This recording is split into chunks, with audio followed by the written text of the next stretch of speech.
युवा प्रतिभामानक मध्यरे थिबा अंतर्निहित प्रतिभा को परिप्रकाश करने सहित तांको दक्षता को प्रतिपादन करने उद्देश्य आज बालेश्वर सदर महकुमा स्थित गांधी स्मृति भवन एक दिवसीय जिला स्तरीय युव महोत्सव 2024-25 पालित हो जायछि।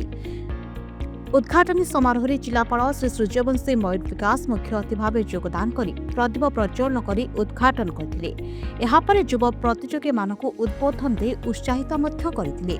ता परवर्ती विज्ञान मेला प्रदर्शनी उद्घाटन कर समस्त प्रकल्प बुली मध्य देखिथिले एवं एहा परे 11 गोटी वर्ग यथा विज्ञान मेला एकके एवं पद्य चित्रकला मोबाइल फोटोग्राफी औपचारिकता वक्तृता दलगत लोकनृत्य एकाकी लोकनृत्य दलगत लोकसंगीत एकाकी लोकसंगीत गल्प लिखन प्रतियोगिता आरंभ होइथिला। विचारक मंडली द्वारा प्रथम द्वितीय तृतीय प्रतियोगी चयन होइथिला।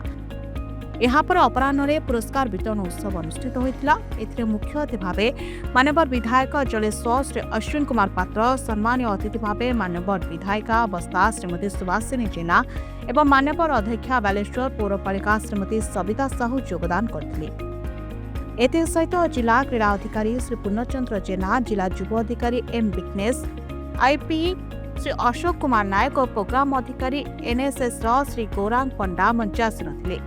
तेरे कृति प्रतियोगी मानक अतिथि मानक द्वारा पुरस्कार वितरण करा जायथिला। तेरे शेष में जिला संस्कृति अधिकारी सुश्री मनस्विनी राउत धन्यवाद ज्ञापन करथिले।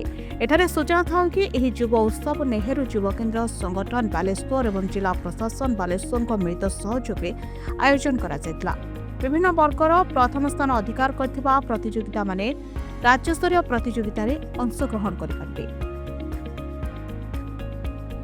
Baleshwar Subhash Mahanti report, Odia News.